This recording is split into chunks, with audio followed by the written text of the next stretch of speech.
What's up, everybody? It's episode 4 of Hoarse Profits. Samantha Perry, Brian Nadeau, Ron Nicoletti. It's our special 4th of July edition. Let's get into it.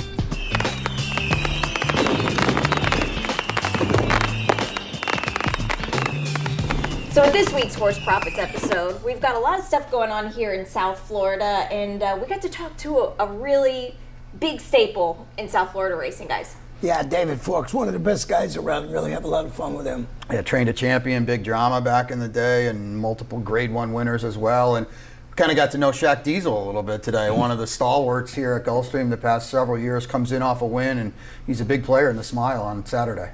Yeah, he really is. And what a cool horse, too. Yeah. He is big, strong colt. I see where they got the name Shaq, huh? Shaq and Diesel, he's both. Yes, he is indeed. So we'll hear from Dave Fawkes here with the race and just the horse in general. I've been here 40 years? Yeah. About 40. I started in 1980 coming down here. We've been dealing with this. Right. Probably full-time since 95? No, since 90. Full-time. Is he a hard horse to train on? Super easy. Yeah. Yeah. He's just an overachiever. Was he like that, like, since you got him? Because he's was he always like... He's grown up. Yeah. Definitely grown up, filled out. But he's never been a real issue. Given him some little breaks, which they all deserve. And but otherwise, he's never missed a beat. Never been like coltish or anything like that? No, No, he's kind as can be. Yeah. Did they name him after Shaquille O'Neal? I just got him after the fact. I mean, I had him. He had broke his maiden, I think, for a quarter, maybe. And he had I think he had a chip in his knee, and they took it out, and then they gave him to me. And he's done nothing wrong since I've had him. It's nice to have a horse like that. Yeah. So the Smile Sprint on Saturday, it's a condensed field, but Shaq Diesel, in my opinion, looks the one to be. How did you guys see it? Yeah, I think implementation is going to be the morning line favorite. Of course, it's Safi Joseph Jr. and Edgar Zayas, and Ken Ramsey comes in off a stakes win in the Army Mule, so they're going to obviously bet that. But Shaq Diesel, finally, we talked to Dave about it, and you heard him. He got over the hump last time out and was finally got a long overdue win. So, yeah, I think he's a big player. Wanted to ask you, what about the distance? Is it too short for Shaq Diesel? I kept going back. I ended up picking implementation because of that reason. I don't know if 6 is the distance this horse wants to go. Yeah, it's going to be very, very sharp for him, but like Dave said, he's going to finally get some pace to run into as well, and I don't think that's going to hurt him. No, it won't. And just this weekend in general, we've got speed on the showcase here, which is fun for a 4th of July weekend because to kick off 4th of July weekend on Friday, we have the Carry Back, which is a restricted 3-year-old sprint race and a fun one as well. Yeah, it's going to be a good race, and that is on Friday, so we'll see how the Carry Back plays out. Brian, how'd you see that race? Morning line, who was the favorite and had a little trouble with this one? Yeah, Here Comes Francis going to be, he's even money on the morning line. He looks like a really exciting horse for Victor Barboza. We saw him here on debut, then he went to Tampa and won. Victor's been very high on him, hoping to use it as a springboard to a Grade 1 at Saratoga. He's down on the inside, draws the rail, but he's going to take all the catching and all the beating. Yeah, but you know, are we going to get those races from him? I want to sort of see one. I don't know if he's that much better. He's got, of course, he gets that, amazing buyer figure on one of those races and everything like that. But I just went back to Forge Steel in that race. I just thought that turning back to 7 furlongs on the main track, speed on the grass, turning back, who'd he face? Tank, who we're going to see on Saturday at Saratoga. I just think that this horse might be the way to go. Here Comes Francis is going to have to prove it to me. Yeah, he will. Here Comes Francis, I feel like, has not been battle tested, but on the other hand, Forge Steel has. But we haven't seen him on the dirt in some time. And the good news for him is he has a speed, so he's not going to have to worry about kickback in his face. A lot of horses, when they're moving from the turf back to the dirt, once they get some dirt in their face again, they can just completely spit the bit. But Forge Steel, he's way overdue for a stakes win. What about Big Paradise? Talking about Dave Fawkes. You throw this horse into the mix. This one is making his first start since he won the juvenile sprint way back.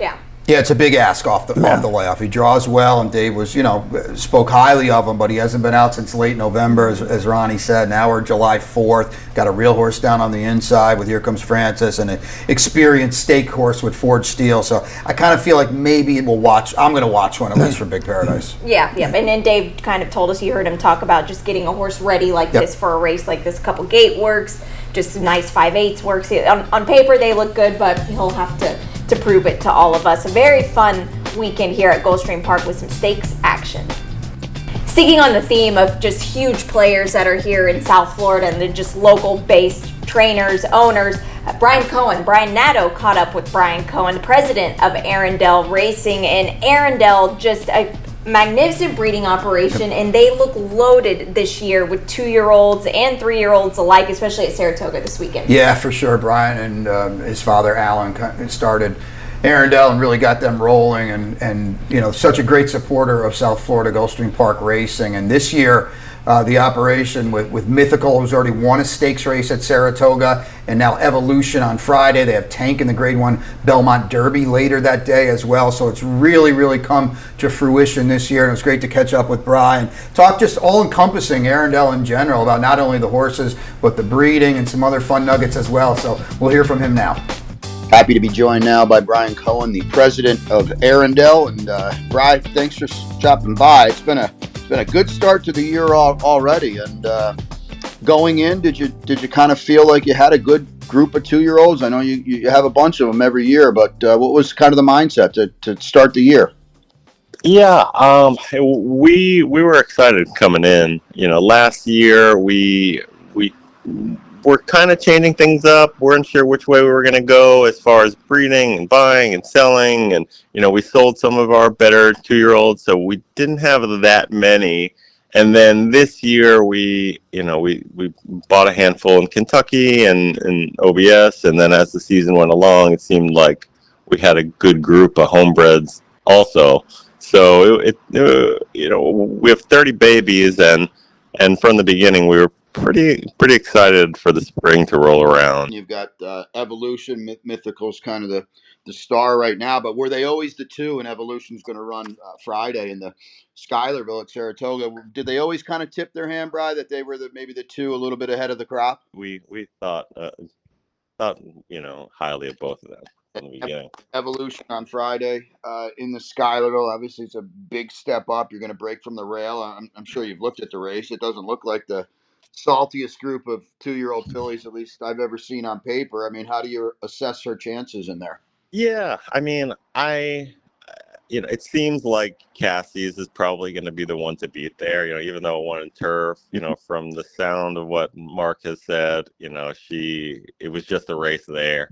And, they just were going to run her one way or the other, dirt or turf. And she ran big on turf, and she's working really well on dirt. So I'd imagine that's the favorite. I'd rather not be on the rail with her, but, I think she's quick enough and it's fine, but I think she should,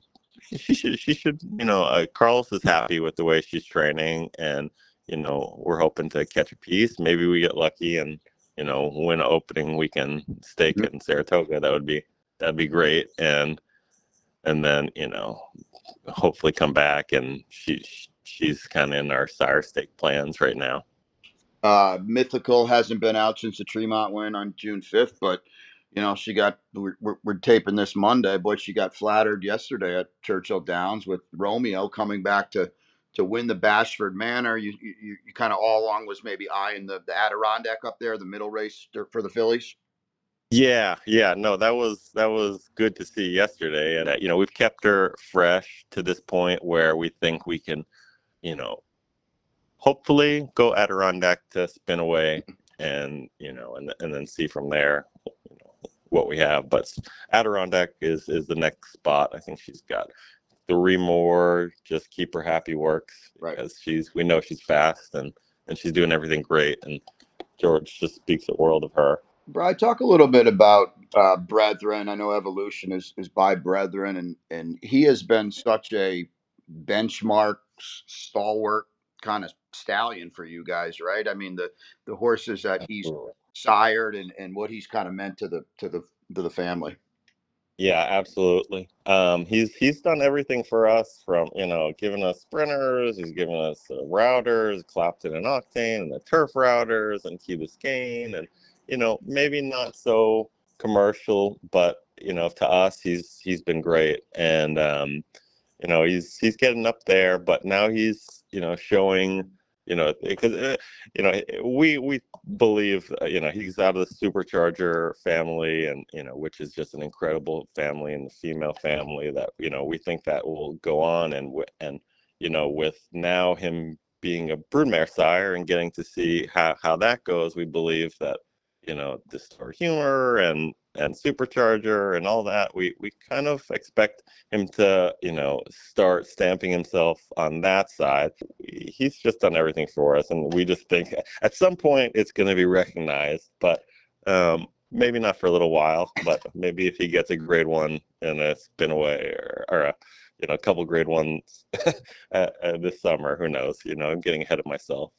Just stake wins big enough at this point, but he's been great for us. Well, you're up in Saratoga now, in New York, obviously, and waiting his first as a sire for you guys in New York. Won his with Nacho Problem the other day, so maybe another one to kind of look forward to. And how has he kind of been as a sire, as a young sire?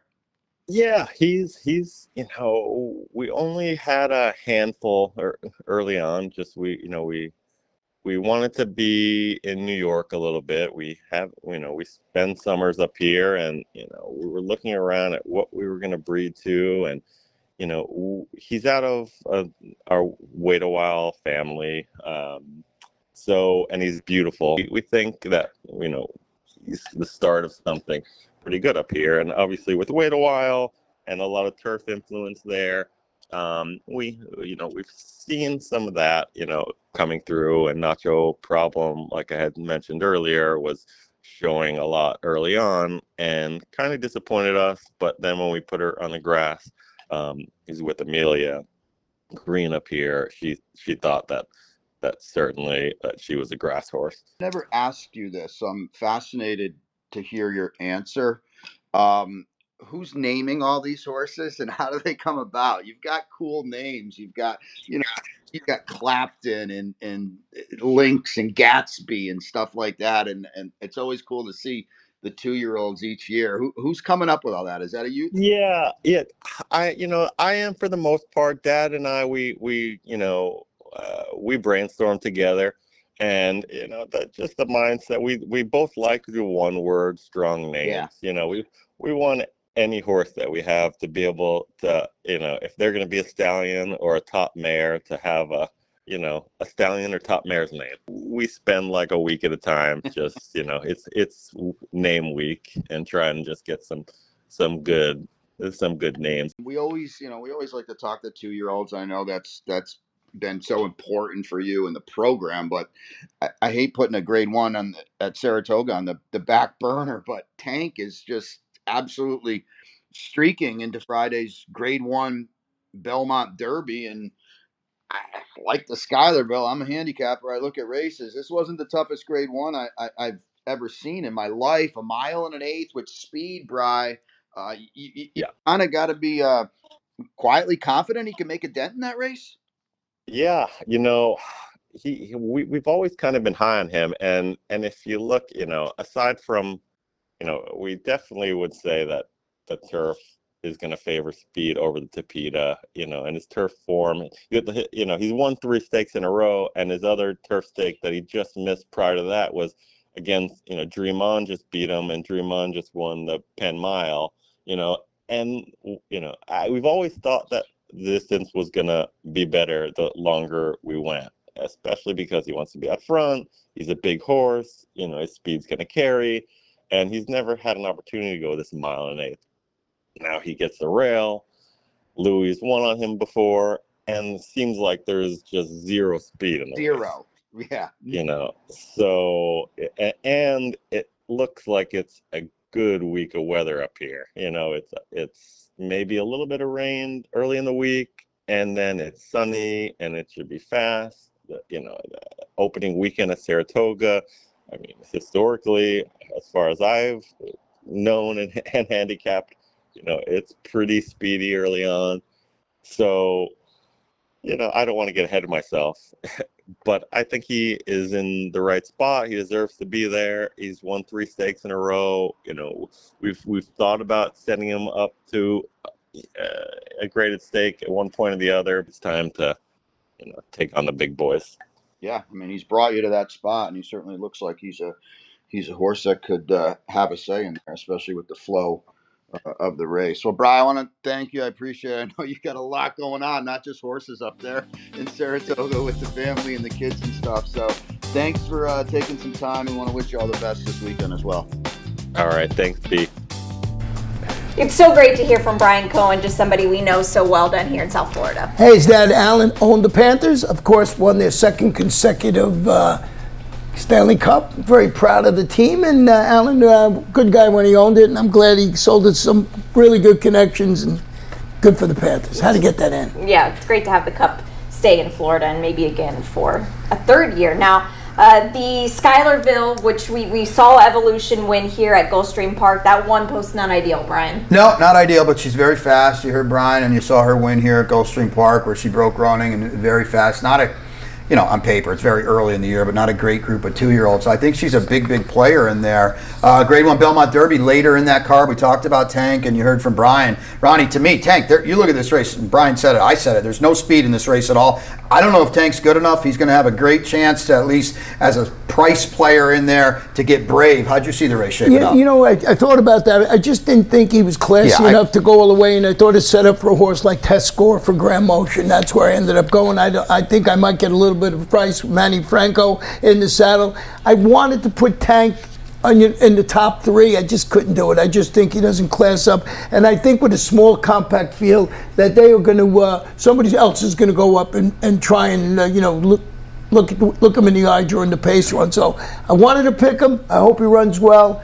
I've been wrong a lot, so maybe this time, but I'm going to go with Test Score in that race. I like Flying Mohawk on the outside, too. I'm not a big fan of the getting back to going on, but yeah, getting back to the grass, I think, is really interesting. Now, on Saturday, there is a filly who, quite honestly, could beat the boys that we know so well here in the Belmont Oaks, and that is Nitrogen. And boy, is she a bottle rocket. Yeah, we saw her here earlier in the year winning the Ginger Brew for DJ Stable. We got to see her stablemate as well, and she is really, really good. She's arguably the best 3-year-old filly in the country, regardless of the surface. She did it in the slop and the Wonder again, and she's going to take all the beating for sure in the Grade 1. Yeah, only won that by 17 lengths, but there was only 3 horses in the field. But she's special. You got to have her on top. I mean, you can go with other horses like Fionn in the race from Brad Cox, but I think Nitrogen is the one to beat. Yeah, she's got just great spacing between her races, guys. I don't think that the mile and an eighth should be a problem.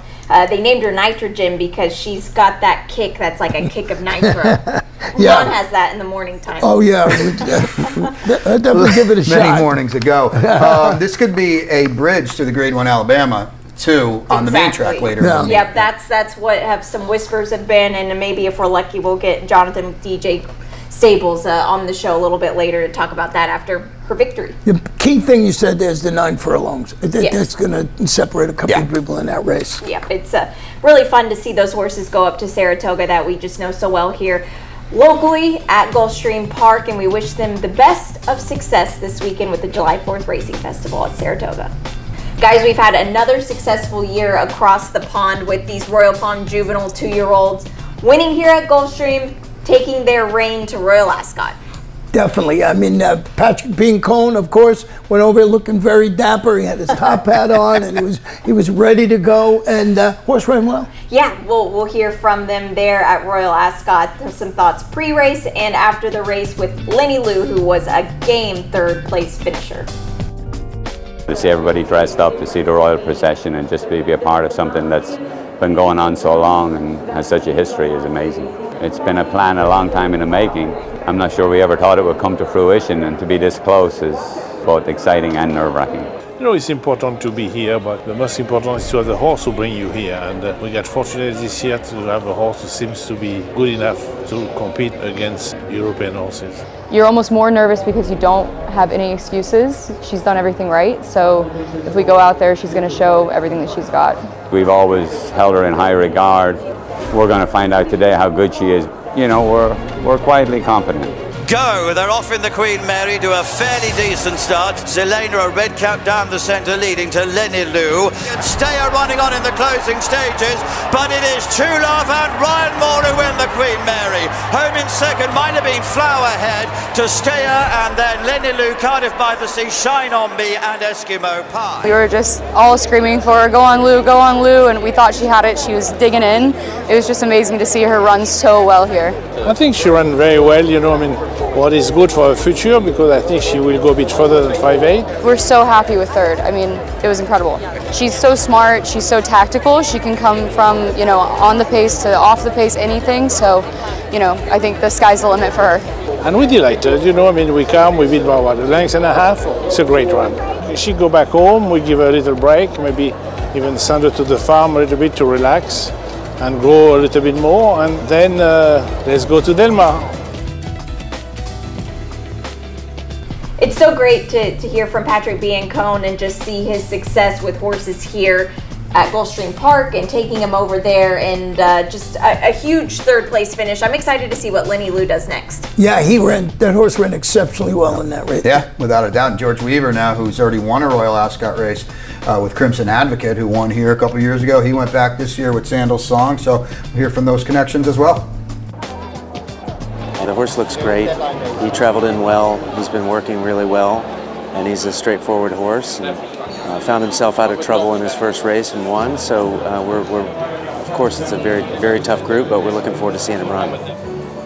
Royal Ascot's very important for wetland racing, as is the Dubai World Cup, Saudi Cup, Middle Eastern dirt races as well. So, but this is one of the places. Charles Darwin knuckling down well here, gets back to the lead from Sandals Song, and then Amik behind these wise approach and racing up towards the line. It's another whiz-bang 2-year-old for Aidan O'Brien. It's Charles Darwin, and he's in the Breeders' Cup. The media reaction is very happy with his effort. It was a valiant effort. There was a moment in the race where I got very excited. James said when he kind of got to that hill at the end, the rise at the end, he probably got a little bit tired, but beaten by a very, very good horse. Clearly, the Royal Palm is a great starting point for the big stage here. Crimson Advocate, Lenny Lou, and this horse. So we're excited. We're going to take him back to the United States. We're going to point to and try and get to the Breeders' Cup Juvenile Turf Sprint if we can get there.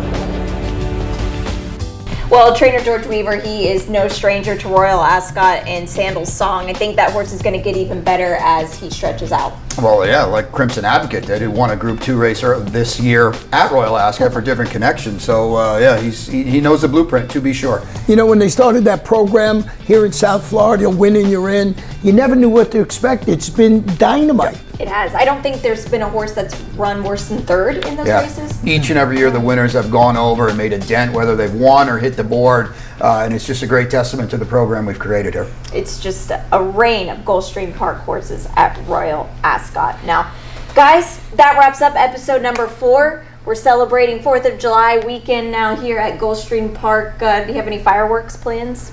I have sprinklers only. Not sprinklers, sparklers. That's what it's Sprinklers? Sprinklers, you need those. Put the sparklers out. There you go. Yeah. What about you, Brian? I might see fireworks, but they're not really my jam. Fireworks from drinking don't count. Just saying. Every time you go into Publix or the stores, it says no smoking.